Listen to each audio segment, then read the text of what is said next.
संतान की दीर्घायु और उनकी उन्नति के लिए माताएं जीवित पुत्रिका यानी जितिया का पर्व करती है और हर वर्ष ये अष्टमी की तिथि को मनाई जाती है। लेकिन जो हिंदू पंचांग होता है उसमें कभी कभी तिथि में उलटफेर हो जाती है, जिसको लेकर कन्फ्यूजन हो जाता है। तो इस साल भी वैसा ही कन्फ्यूजन लोगों के मन में देखने को मिल रहा है। कुछ लोग 6 तारीख को ये पर्व मनाने की बात कर रहे हैं, तो वहीं कुछ लोग 7 तारीख को ये पर्व मनाने की बात कर रहे हैं। इसको लेकर आज सर्व ब्राह्मण सभा का एक बैठक की गई है ब्रह्मपुरा स्थित सर्वेश्वर नाथ मंदिर में, और यहाँ पर सभी ब्राह्मण लोग बैठे हुए हैं जिन्होंने ये निर्णय लिया है कि यह व्रत कब मनाया जाएगा, इसका पारण कब होगा। तो इसको लेकर हम इन लोगों से बात करते हैं। तो सबसे पहले सर आपका स्वागत है हमारे चैनल में। हमारा नाम पंडित प्रभात मिश्रा हुआ और यह सर्व ब्राह्मण महासभा की आयोजन की गई है। चूँकि अपना केवल मत देना जो है वह उचित नहीं रहता है और सभी का मत देना उचित है। चूँकि इस व्रत को लेकर बराबर हर वर्ष कुछ न कुछ जो है तिथि को लेकर कन्फ्यूजन क्रिएट कर देते हैं कुछ लोग, और उसके कारण व्रत 2 दिन हो जाता है और व्रत का 2 दिन होना भी व्रत खंडन हो जाता है। तो उसके कारण जो है जीवित पुत्रिका व्रत का निर्णय सर्व ब्राह्मण महासभा में 6 को नहा खाए, 7 को व्रत और 8 को पारण का निर्णय लिया गया है। चूँकि यह उदयकालिक व्रत है, यह उद्या अष्टमी का व्रत है और इसमें जिस तिथि में उदय होता है अष्टमी का, उसी दिन इस व्रत को करना कहा गया है। कुछ ब्राह्मण और भी है, इनसे भी हम बात करते हैं। क्या निर्णय लिया गया आज के बैठक में? आज के बैठक में सभी ने एक मत से दिया कि 6 को नहाए खाए और उदयकालीन अष्टमी को मानते हुए 7 तारीख के दिन व्रत करे, सुबह ब्रह्म मुहूर्त से अगले दिन के सुबह 6 बजे तक सूर्योदय काल तक, और 8 तारीख को गाय के दूध के साथ में व्रत का पारण करें। तो उसकी जो पारण की जो तिथि होगी उसका क्या है, मुहूर्त क्या है, मुहूर्त समय क्या है? सुबह सूर्योदय 6 बजे सूर्योदय है, 6:10 पे वाराणसी में सूर्योदय है और मुजफ्फरपुर का अक्षांश जो है वह 26 है। तो अक्षांश 26 होने के कारण से जब उसे देखा जाता है तो 10 मिनट और 24 सेकेंड होता है, लेकिन 11 मिनट माना जाता है।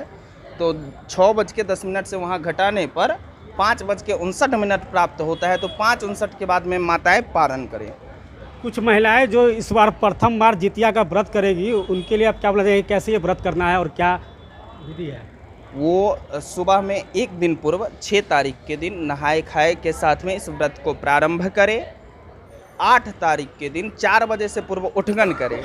जो उठगन कहा जाता है कि सबसे पूर्व में जो पितर आदि को समर्पित करते हैं, राजा जिमुतवाहन को समर्पित करते हैं, और जो चूल्हे सियार को भी हमारे परंपरा के अंतर्गत जो समर्पित करते हैं, वह करने के बाद में कुछ अपने मुख में भी जो सरगही आदि कहा जाता है हमारे ग्रामीण क्षेत्रों में, तो वह करे। और उसके बाद में 4 बजे से लेकर के अगले दिन सूर्योदय तक, क्योंकि 4 बजे मैं इसलिए कह रहा हूँ कि 4 बजे से प्रायः हर ब्रह्म मुहूर्त होता है और उस दिन से हर दिन का पूजन पाठ प्रारंभ हो जाता है। तो 4 बजे से लेकर के और अगले दिन 6 बजे तक व्रत को करे और उसके बाद माताएं पारण कर ले। चूँकि मैं कह सकता था कि आप 6 बजे से भी करें, लेकिन ब्रह्म मुहूर्त के कारण से मैंने 4 बजे कहा।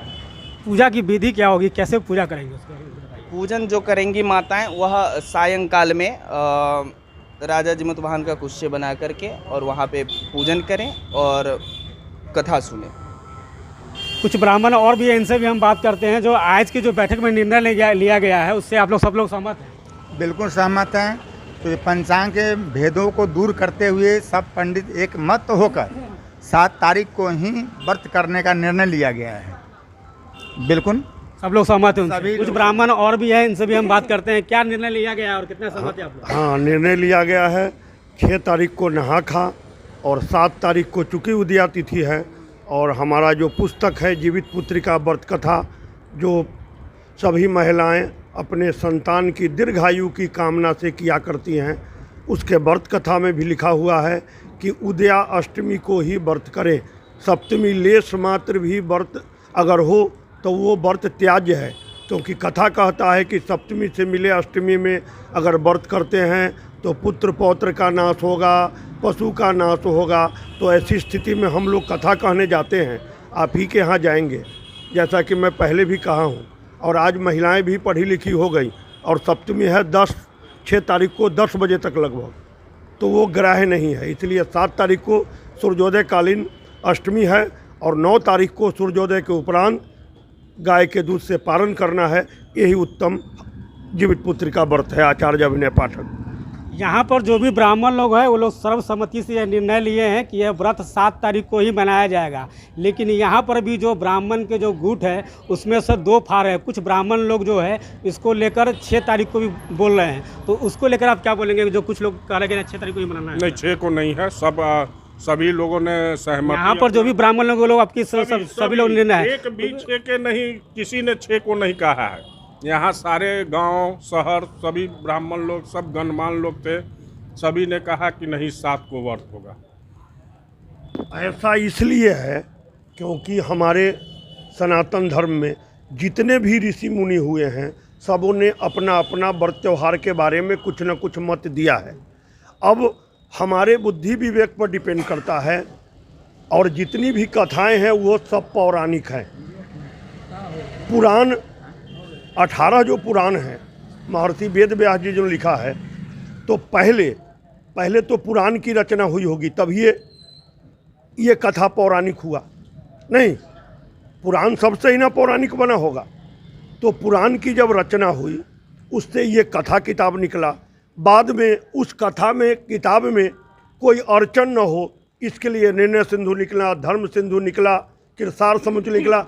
आज भी नया नया हम लोग भी चाहते हैं कुछ निकालें, तो ये तो सर भेद थोड़ा बहुत होना है। हमने निर्णय दे दिया, कुछ हो सकता है आपने निर्णय दे। अब अपने बुद्धि विवेक के अनुसार जो कथा कहता है, जो किताब कहता है, जनमानस तक जो अपनी आवाज़ धर्म की बात हम आपको कहते हैं, वो स्पष्ट कहता है कि सूर्योदय कालीन अष्टमी में ही व्रत का उपवास करें, सप्तमी लेस मात्र भी हो तो व्रत का त्याग करें।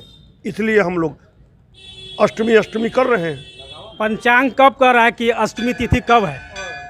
अष्टमी तिथि 7 तारीख को है। बहुत पहले से हम लोग सुनते आ रहे हैं, हमारे बाबा परबाबा आदि पूर्वजों ने कहते आया है कि अष्टमी उद्या तिथि में ही व्रत करना चाहिए।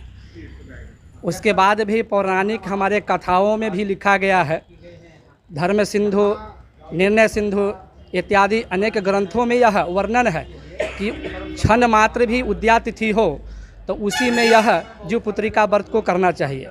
सप्तमी विधि अष्टमी को त्याग करना चाहिए। अगर सप्तमी विधि अष्टमी को व्रत करते हैं तो बहुत सारा हानि पुत्र के लिए हो सकता है, वंश के लिए हो सकता है।